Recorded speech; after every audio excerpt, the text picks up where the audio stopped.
여러분, 이 나사로는 실존 인물입니다. 그리고 아브라함도 여러분 실존 인물이고요. 부자는 이름을 안 써놔서 성경은 특이하게 써놓은 경우도 있지만 대개 저기한 사람들은 이름이 없을 때가 많죠. 그래서 한 강도가 그렇죠? 강도라고 얘기했지. 누구누구 강도라 이런 말을 빼놨어요. 근데 여기는 비유적 현실과 비유적 관계를 통해서 설명하고 있는데 아주 깊은 얘기를 단면적으로 여러분 말하고 있어요. 우리는 성경을 종합적으로 봐야죠. 그러면서 여기서 하고자 하는 얘기를 우리가 잘 귀담아 듣고 내 삶에 적응을 해야 됩니다. 오늘날 많은 사람들이 천국 얘기하거나 지옥 얘기하거나 다 싫어한대요. 천국 얘기했다고 교회 안 나가고 지옥 얘기했다고 교회를 떠나가고 막 이런 경우가 오늘날 우리 한국교회 안에 있다는 걸 보면서 너무너무 가슴이 아파요. 여러분, 오늘 말씀 속에서 우리가 잘 살펴봐야 됩니다. 그래서 부자와 나사로 비유를 통해서 우리가 살펴보겠습니다. 몇 가지 내용은 첫째는 이생과 저생이 있다는 거예요. 본문 전체는 이 땅의 삶과 그 다음에 죽은 다음에 가는 저생에 대해서 설명하고 있고, 두 번째로는 죽은 후에 똑같이 느낀다는 사실입니다. 똑같이 죽은 후에 의식을 가진 채 음부의 고통을 경험하는 사람이 있고 낙원의 즐거움을 느끼는 사람이 있다는 사실입니다. 또 하나가 세 번째는 부자와 나사로가 죽을 때 달라요. 나사로는 천사에 받들려서 아브라함 품으로 가고 부자는 그냥 죽었다고 말하고 있습니다. 그러면서 22절에 보니까 이에 그 거지가 죽어 천사들에게 받들려 아브라함 밤에 들어가고 부자는 죽어 장사되매 그랬어요. 그래서 죽은 후에 하나님의 심판의 결과에 따라서 낙원과 그 다음에 음부, 지옥으로 가게 된다고 말하고 있습니다. 그래서 여러분, 우리 사람들이 눈에 이렇게 있지만 우리 눈에는 안 보이지만 우리를 돕고 우리를 섬기는 천사들이 각 사람마다 다 있다고 말하고 있어요. 여러분, 마태복음 18장 10절 말씀 보세요. 삼가 이 작은 자 중 하나도 업신여기지 말라. 너에게 말하노니 그들의 천사들이 하늘에 계신 내 아버지의 얼굴을 항상 배웁느니라 그랬어요. 이 작은 자란 말은 별 볼 일 없는 사람이에요. 그런 사람도 너희는 절대 업신여기지 말라. 그를 돕는 천사가 그 사람에게 누가 와서 좋은 것을 했던 나쁜 것을 했던 그대로 하나님께 그대로 보고한다는 거예요. 그래서 함부로 대하지 말라는 거예요. 하나님이 그걸 다 아시지만 보고 계시는 거예요. 여러분, 히브리서 1장 14절의 말씀이 이렇게 말합니다. 모든 천사들은 섬기는 영으로 구원받을 상속자를 위하여 섬기라고 보내심이 아니냐. 여기도 또 한번 모든 천사를 구원받은 상속자들, 우리가 다 구원받을 사람들이잖아요. 하늘 상속을 받을 사람들인데 이 상속자들을 섬기라고 보낸 것이 천사라는 거예요. 그래서 여러분들에게 다 천사가 있어요. 이 천사는 여러분의 의지에 따라서 다 움직이게 돼 있어요. 그래서 천사가 많이 있으면 그 사람이 권능이 있는 거예요. 능력이. 많은 천사들이 도와주니까. 그래서 천사에도 보니까 학문적 지혜를 주는 천사가 있고 싸우는 천사가 있고 노래를 아름답게 하는 찬양하는 천사가 있고 천사의 종류도 다양하게 있는데 이 천사들이 우리를 도와준다는 거예요. 여러분, 성경에 보면 사울왕은 초대 왕으로서 이스라엘에 참 어마어마한 것에 발탁됐지만 그 자리를 지키지 못하고 그가 타락하고 변질될 때 그는 이 땅에서 너무너무 힘든 삶을 살아가는 것을 알 수 있습니다. 여러분, 사무엘상 16장 14절 말씀 보세요. 여호와 영이 사울에게서 떠나고 거룩한 영이 떠나갔다는 거예요. 여호와께서 부리시는 악령이 그를 번뇌하게 한지라고 해서. 여러분, 여기 말씀해 보니까 악령이 그를 지배하고 고통스럽게 했다는 겁니다. 그래서 여러분, 이 다윗은 우리로 말하면 악기를 잘 타고 영감 있는 사람이에요. 그래서 다윗이 가서 연주를 하고 하나님을 찬양하면 이 악령이 떠나고 또 그 다음에 나오면 이 사울왕이 이 악령에 의해서 막 막 부르짖고 고달프고 어쩔 줄을 모르는 거예요. 막 너무너무 고통스러운 거예요. 그래서 다윗이 가서 또 하면 괜찮고, 그러니까 결국 이 악한 영을 인해서 그 엄청난 불행한 결과를 맺게 되는 것을 알 수 있습니다. 그러니까 부자는 부리는 악령의 인도를 받았어요. 그래서 고통의 지옥에 갑니다. 그런데 나사로는 섬기는 천사들이 받들어서 그를 모시고 여러분 영원한 낙원, 또 우리가 다른 말로 말하면 천국에 갔다는 사실입니다. 이것을 우리는 기억하셔야 돼요. 그러면서 네 번째로 이 땅의 부자와 가난한 자의 삶의 질이 달랐음을 우리는 알 수 있습니다. 오늘 19절 말씀해 보니까 한 부자가 있어 자색 옷과 고운 베옷을 입고 날마다 호화롭게 즐기더라.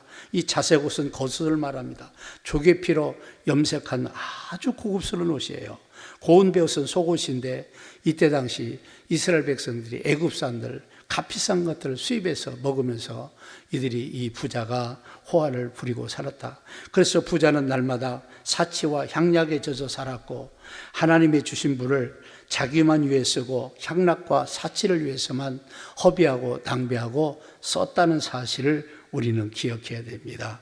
그래서 하나님을 위해 다른 사람을 위해 사용하지 않았던 것을 말하고 있어 이 자체가 심판의 대상이 된다라고 말씀하고 있다는 사실을 기억해야 됩니다. 그러면서 오늘 본문 20절과 21절의 말씀해 보십시오. 그런데 나사로라 이름한 한 거지는 헌데투성이로 그의 대문 앞에서 버려진 채 그 부자의 상에 떨어진 것으로 배불리려 하며 심지어 개들이 와서 그 헌데를 핥더라 그랬습니다. 얼마나 힘든 삶이었습니까? 부자는 그를 먹이지도 않았다는 뜻입니다. 여기서 부자가 적극적으로 악을 행하였다든가 거짓 나사를 구박했다는 흔적이 하나도 없어요. 근데 부자의 주가는 이와 같이 비참한 나사를 무관심하였다는 것뿐입니다. 그래서 이런 무관심은 하나님의 심판될 것을 결정적으로 말하고 있어요. 그래서 여기서 이 부자가 죄복이라고 뭐냐? 이웃이 굶어 죽고 비참해 죽는데 거기에 대해서 무관심했다는 무관심. 이 무관심이 엄청난 무서운 죄가 된다는 거예요. 하나님이 주신 재물을 바르게 쓰지 못했어요. 그래서 우리도 그렇지 않나 돌아봐야 됩니다. 어떤 사람이 나는 사치했는데요. 한국 사람은요, 세계적 사람들 모든 비해 보면요, 어마어마하게 사치하거든요. 여러분이 몰라서 그랬죠. 다 선망게 되세요. 이 나라는 전부 영화 배우냐고 명동 가면 다 그래요. 한국 사람. 어떻게 얼굴도 그렇게 똑같으냐고 이렇게 성형수술해가지고 얼굴이 다 똑같아요. 그 사람만 명동으로 다 가고 있어요. 자신은 사치와 향락에만 사용한 것이 중대한 결과고 이게 중대한 죄였어요. 관심이 없으니까 그런 데는 안 쓰고 여러분 오직 자기만 위해서 살았어요. 무관심죄가 이렇게 무서운 거예요. 그러면서 다섯 번째로 부자와 나사로의 죽은 후에 삶의 질이 또 다르다는 것을 봐요. 살기 전에는 부자가 좋았어요. 그러나 죽은 다음에는 부자는 망하고 오히려 이 나사로는 좋았어요, 여러분. 그래서 23절부터 25절의 말씀이 그런 내용입니다. 그가 엄부의 고통 중에 눈을 들어 멀리 아브람과 그의 품에 있는 뭘 보고요? 나사로를 보고. 그러니까 아브람도 천국에 갔고 이 나사로도 천국 가서 아브람 품에 앉아 있는 거예요. 영원한 평안한 안식을 누리고 있는 거죠. 그러면서 24절에 보니까 불러 이르되 아브라함이여 아버지 아브라함이여 나를 국리에 계사 나를 보내어 그 손가락 끝에 물을 찍어 내 혀를 서늘하게 하소서 내가 이 불꽃 가운데 괴로워하나이다 그랬어요. 여기 보니까 천국의 삶과 지옥의 삶을 정확히 보여주고 있잖아요. 뭐라고 말합니까? 나사로를 보내어 그 손가락 끝에 물을 찍어 내 혀를 서늘하게 하옵소서. 지옥이 너무너무 힘든 거예요. 내가 이 불꽃 가운데 괴로워하나이다 그래서 이 불꽃 가운데 괴로워하나이다. 여러분 그런데 지옥, 그래서 저는요 항상 이 더울 때 보면요 지옥이 생각나요. 그래서 몇 년 전에 지옥을 수리 중이라고 그랬어요. 그게 왜 그러냐 그랬더니 한국 사람들이 너무나 사우나를 좋아해가지고 거기서 연단되고 훈련돼가지고 지옥에 별로 안 느낀다는 거예요. 그래서 지옥을 수리해서 이제는 아주 뜨거워졌대요. 못 견딜 정도로. 여러분, 예수 믿고 지옥까지 말해야 될 줄로 믿습니다. 그러면서 25절에 뭐라고 말할까? 아브라함이 이르되 예, 너는 살았을 때 좋은 것을 받았고 나사로는 고난을 받았으니 이것을 기억하라. 이제 그는 여기서 위로를 받고 너는 괴로움을 받는다. 그러니까 천국은 위로받고 경륜받으시지만 지옥은요, 괴로움을 받는 곳이에요. 괴로움을 받는 곳. 그러면서 더 나가서 여섯 번째로 음부와 낙원은 서로 갈 수 없는 곳이라는 거예요. 오고 갈 수가 없다는 거예요. 천국서 지옥도 못 가고 지옥서 천국도 못 간다는 거예요. 그러면서 26절에 보라 그뿐 아니라 너와 우리 사이에 큰 구름탱이가 놓여 있어 여기서 너에게 가고자 하되 갈 수 없고 거기서 우리에게 건너올 수도 없게 하였느니라 그랬어요. 그러면서 이런 말씀을 보면서 우리는 좀 생각해 봐요. 본 비유의 말씀을 보면서 한 가지 문제되는 것은 부자가 특별한 악이 없이 다만 부자라는 것으로 음부에 가고 나사로는 단순히 현세에서 고생했던 것으로 낙원으로 갔다는 것입니다. 이게 참 모순이죠. 그러나 더구나 십자가의 구속이 언급되지 않고 중대한 문제가 된다는 사실입니다. 그러나 비유라는 것은 언제나 진리 일단만을 가리키는 것이지 종합적으로 설명하지는 않아요. 그래서 우리는 종합적으로 성경 전체를 뚫어보는 것을 가져야 돼요.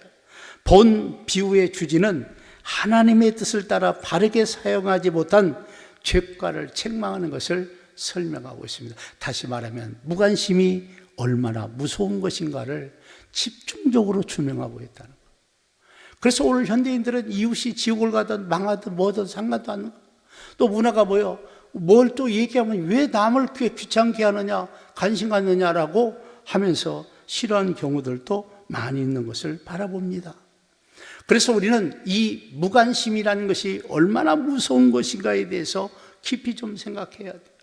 그러면서 더 나아가 진행합니다. 나사로를 내 아버지 집에 보내어 구원받게 하소서. 이 이유가 왜 생겨서요? 지옥을 경험하니까 너무너무 힘들으니까 내 형제가 5명이 있는데 그들에게 나사로를 보내어서 이 지옥에 좀 앉게 해달라는 것이 이 말씀의 진전된 축복의 말씀. 이걸 놓치지 마야 돼요.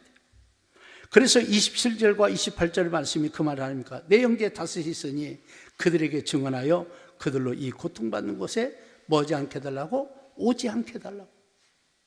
나사로를 보내어서 오지 않게 해달라고. 지옥이 너무 힘드니까 부자가 절규하면서 하소연하는 겁니다. 내 형제 5명 있습니다. 나사로를 보내어서 이곳에 오지 않게 해달라고 울부짖고, 여러분 울부짖고 있다는 사실입니다. 그래서 이런 말씀을 볼 때 우리가 절대로 지옥에 가서는 안 될 줄로 믿습니다. 지옥에 가는 일이 없어야 돼요. 이 부자의 하소연을 드려야 돼요. 나사로 좀 보내달라는 거예요. 그래서 여러분 마태복음 18장 9절 말씀 보세요. 여기 말씀도 반드시 지옥 가지 말고 천국 가야 한다는 얘기를 하고 있는 거예요. 한번 다 같이 읽겠습니다. 시작. 만일 내 눈이 너를 범죄하게 하거든 빼어내버리라. 하늘으로 영생에 들어가는 것이 두 눈을 가지고 지옥불에 던져지는 것보다 나으니라. 아멘. 만일 내 눈이 너를 뭐하거든? 범죄하거든 뭐라고요? 찍어내버리라는 거예요. 두 눈 멀쩡히 가지고 지옥 가는 것보다도 한 눈 가지고 지옥 안 가는 것이 낫다는 거예요. 우리 예수 믿는 사람의 죄진 거 너무 뻔뻔하게 회개하면 되지. 물론 회개하면 되지만 그건 아니잖아요. 그건 아니잖아요. 자꾸 우리는 돌이켜서 죄악을 멀리해야 될 줄로 믿습니다. 회개 못하고 넘어갈 수도 있잖아요. 그러면 그 죄값 때문에 어떻게 하려고요? 그래서 나는 여러분들에게 이런 말씀을 보시면서 정말 죄는 짓지 마야 돼요. 주님이 절규가 뭐예요? 한 눈 빼고라도 가야 된다. 천국 가야 된다. 두 눈 가지고 지옥 가면 안 되지 않느냐. 여러분 비슷한 말씀입니다. 마가복음 9장 43절 말씀하세요. 또 읽겠습니다. 시작. 만일 내 손이 너를 범죄하거든 찍어버리라. 장애인으로 영생에 들어가는 것이 두 눈을 가지고 지옥 꺼지지 않는 불에 들어가보다 나으니라. 아멘. 여기도 그러잖아. 네가 두 손 가지고 지옥 가느니 죄를 범하게 한 이 한 손을 찍어내라. 사람이 다 뭘로 죄요? 손으로 죄짓고 눈으로 죄짓고 입으로 죄짓고 그러죠? 예. 이게 두 개씩인 게 하나라도 잘라버리고 가라는 거지. 지옥 가지 말라는 거예요. 내가 오늘날 불행한 게 뭐냐면 이 천국 지옥 얘기하면요 싫어하는 교인들이 그렇게 많다는 거야. 그래서 오늘날 목사님들이 천국과 지옥 얘기를 1년에 한 번도 설교하는 목사들이 많다. 회개해야 돼요. 회개해야 돼요. 그리고 회개해야 돼요. 우리는 경각심을 가져야 돼요.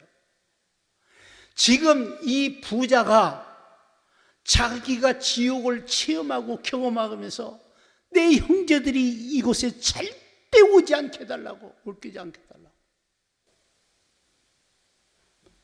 여러분 부르짖고 있지 않습니까? 우리는 정신을 바짝 차려야 될 줄로 믿습니다. 여러분 우리가 예수 믿고 구원받은 사람들이 반드시 어디를 가야 하느냐? 천국 가야 돼요. 천국 소망으로 사셔야 돼요. 예수를 믿는다고 하면서 천국에 대해 관심도 없어. 예수님 빨리 안 왔으면 좋겠다. 나는 빨리 왔으면 좋겠는데. 혹시 그런 분 안 계신가요? 예수 믿고 구원받았는데 나는 천국 안 갈 거야. 그런 사람이 오늘날 너무 많다는 거야. 말로는 그렇게 않죠. 왜 이 좋은 세상에 그런 부담스러운 설교를 자꾸 하고 그런 말씀을 많이 합니까? 난 그런 게 싫고 편안함을 주는 데 익숙하다. 그래서 조금 우리가 믿음으로 살자. 이 죄 때문에 지옥 가니까 예수 믿고 구원받아서 죄지면 또 가요. 또 천국 못 가요. 성경은 그렇게 당연히 얘기했는데 한 번 구원받으면 영원한 구원이다. 어디 그런 말씀이 있어요? 믿기로 한 사람은 다 믿는데 그럼 나머지는 뭐요? 아닙니다. 선택은 우리 몫이에요. 그래서 성경은 절규하고 있는 거예요. 네 둘은 가지고 지옥 갈래? 한 눈 빼고 천국 갈래? 네 두 팔 다 가지고 지옥 갈래? 한 팔 자르고 천국 갈래? 왜 그런 어려운 선택을 줘요? 막 이런 얘기 하는데 여러분 성경은 그렇게 주님이 말씀하잖아요. 주님보다 우리가 앞서면 안 되잖아요. 아멘입니까? 아멘이에요? 주님 말씀을 우리가 어기면 안 돼요.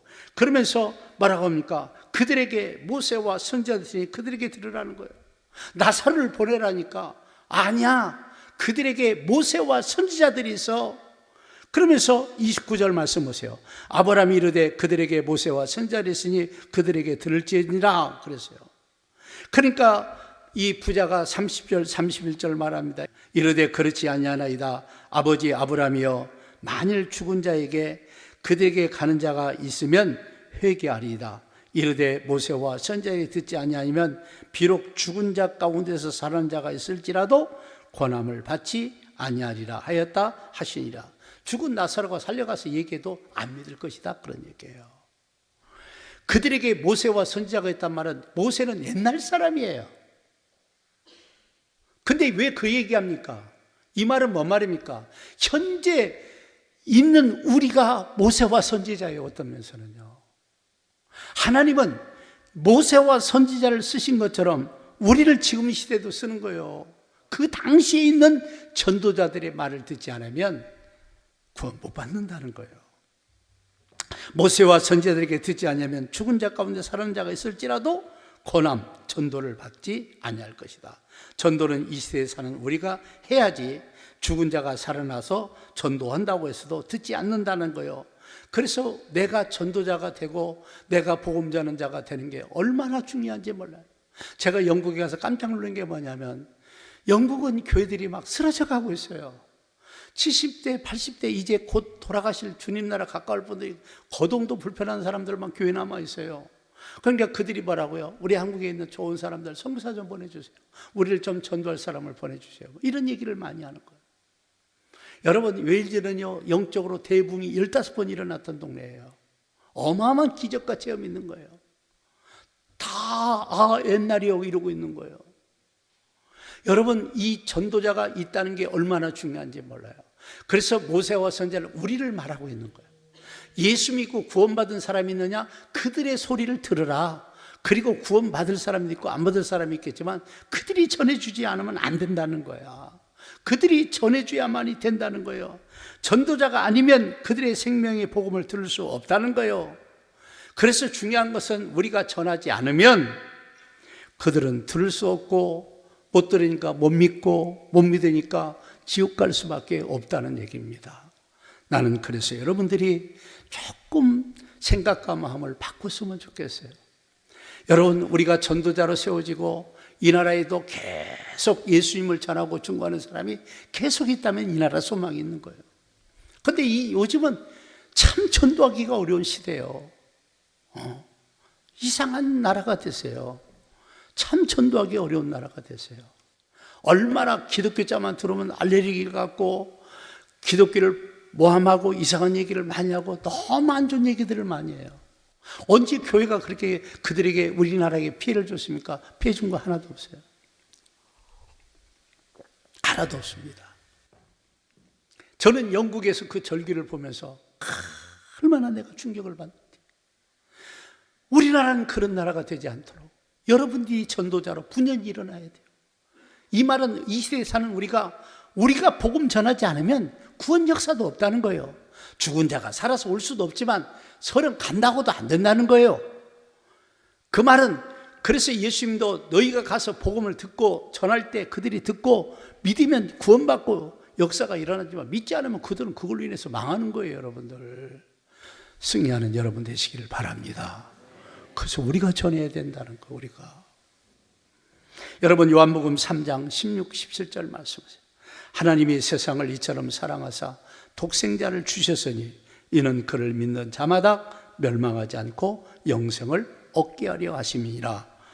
하나님이 그 아들을 세상에 보내신 것은 세상을 심판하려 하심이 아니요 그로 말미암아 세상이 구원을 받게 하려 하심이라. 보세요.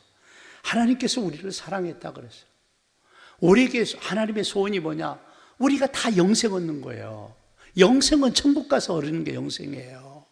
다 구원받고 영생을 얻었으면 좋겠다. 이게 하나님 아버지의 뜻이에요. 영생 얻었으면 좋겠다. 그게 하나님의 뜻이라니까요. 하나님께서 그렇게 구원받기를 원하고 계시는 거예요. 그렇게 구원받았으면 좋겠다. 계속해서 하나님이 강조하고 계시는 거예요. 그러면서 뭐라고 말합니까? 영생 얻었으면 좋겠다. 그래서 하나님께서 세상에 그 아들을 보내신 목적이 뭐냐? 목적이 심판이 목적이 아니라는 거예요. 심판이 목적이 아니고 살리는 게 목적이라는 거예요. 이게 하나님이에요. 어떤 두 가지, 하나님은 영생과 심판이 있는데 천국과 지옥이 있는데 지옥 가는 게 목적이 아니라니까요.